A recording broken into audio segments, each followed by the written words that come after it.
The price tag problem, when global trade gets complicated. Have you noticed prices going up lately? Many everyday items seem to cost more. This isn't just a local issue, it's often linked to big global changes. International trade policies play a huge role here. These policies are rules that countries make. They decide how goods move across borders. When these rules change, especially with new taxes called tariffs, things can get expensive. Suddenly the cost of making and moving products increases. This increase often finds its way to the consumer. You and I end up paying more at the checkout. Think about your favorite pair of sneakers, or the phone in your pocket. Many of these products are made in different parts of the world. This is called a global supply chain. It means various components come from various countries. Assembly might happen in yet another nation. This system has generally made products more affordable. Companies could find the best quality at the best price. However, when governments introduce tariffs, they are essentially putting a tax on these imported goods. This tax disrupts the smooth flow. It makes each step in the supply chain more costly.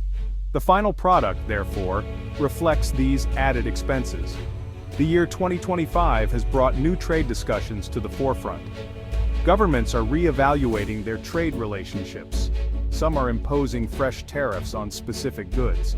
These decisions are often driven by national interests. They might aim to protect local industries, or they could be a response to another country's trade practices. Nike is a giant in the world of sports apparel and footwear. Everyone knows the iconic swoosh logo. The company is a master of global supply chains. Nike designs its products primarily in the United States, but the actual manufacturing happens far away. Countries like Vietnam, Indonesia, and China are major production hubs. This strategy has allowed Nike to produce high-quality goods efficiently. It has kept costs relatively low for decades. Millions of shoes and pieces of clothing are made this way. They are then shipped to markets all over the globe. This intricate network is the backbone of Nike's success. However, the new tariffs introduced in 2025 are creating significant headwinds. Let's imagine specific tariffs are now imposed on footwear and apparel imported from key Asian manufacturing countries. Suddenly, every pair of Air Max sneakers or dry-fit shirt costs Nike more to bring into major markets like the United States or Europe. These are not small changes. Even a few percentage points in tariffs can mean millions of dollars in extra costs for a company of Nike's scale. This forces Nike to make tough decisions. Do they absorb the hit to their profits, or do they try to find ways to mitigate these new expenses? Nike's response to such tariffs is multifaceted. One option is to try and shift production. They might explore moving manufacturing to countries not affected by these specific tariffs. When companies like Nike face higher costs due to tariffs, they have a difficult choice. They can absorb these costs, which means lower profits. Or more commonly, they pass at least some of these costs on to consumers. This means the price you pay for your new running shoes or your favorite athletic gear goes up. It's a direct line from international trade policy to your personal budget. The 2025 tariffs on footwear and apparel, for example, could mean a noticeable increase in the price tags at your local sporting goods store. That extra $5, $10, or even $20 adds up quickly for families. This price increase can change how people shop. Some consumers might decide to buy fewer items. Others might delay their purchases waiting for sales or discounts. Some might switch to less expensive brands. If Nike shoes become significantly more expensive, a budget-conscious shopper might look for alternatives. This shift in consumer behavior can have a big impact on Nike's sales figures. It also affects retailers who sell Nike products. Beyond the swoosh, how tariffs impact the broader economic landscape. The effects of tariffs, like those impacting Nike in 2025, extend far beyond a single company or industry. When a major player like Nike faces increased costs, it creates ripples throughout the economy. Think about all the businesses connected to Nike. There are logistics companies that transport their goods. There are marketing agencies that promote their products. There are thousands of retail stores that depend on selling Nike merchandise. All these interconnected businesses can feel the impact.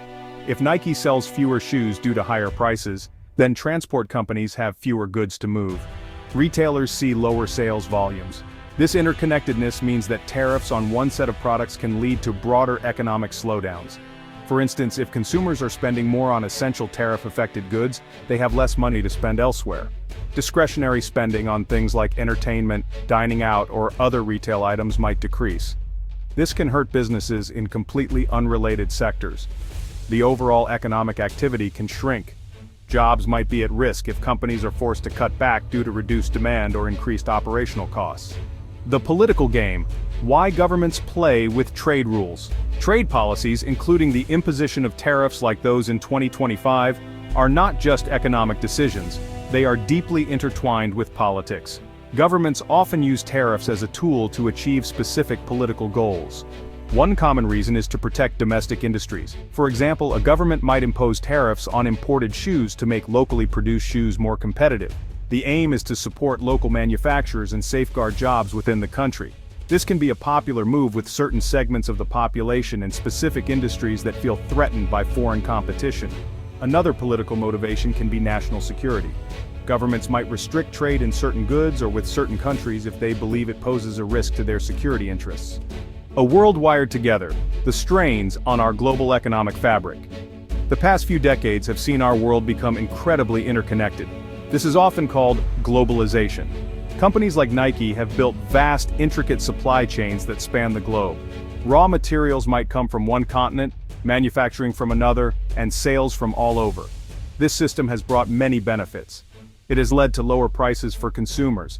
It has created jobs in many developing countries. It has fostered innovation and efficiency. The idea of a flat world where goods, information, and capital can move freely has largely defined this era. Our economies are deeply wired together. However, the rise of new tariffs, such as those discussed for 2025, puts significant strain on this interconnected global economic fabric. When one major economy imposes tariffs, it doesn't just affect that country and its direct trading partners, it sends shockwaves through the entire system. Because supply chains are so complex and interlinked, a disruption in one part can cause bottlenecks and problems far down the line. The path forward: navigating a world of interconnected commerce. We've seen how international trade policies like the hypothetical 2025 tariffs can send ripples through the global economy. These ripples touch everything, from the price of Nike sneakers to the stability of businesses and the budgets of everyday families. The core issue is that our world is deeply interconnected. Decisions made by governments in one country can have far-reaching consequences for people and companies thousands of miles away. This interconnectedness has brought many benefits, but it also means we are all affected when trade relationships become strained. Understanding this is the first step towards navigating these complex challenges. For companies like Nike, the path forward involves agility and strategic planning. They must constantly monitor the geopolitical landscape.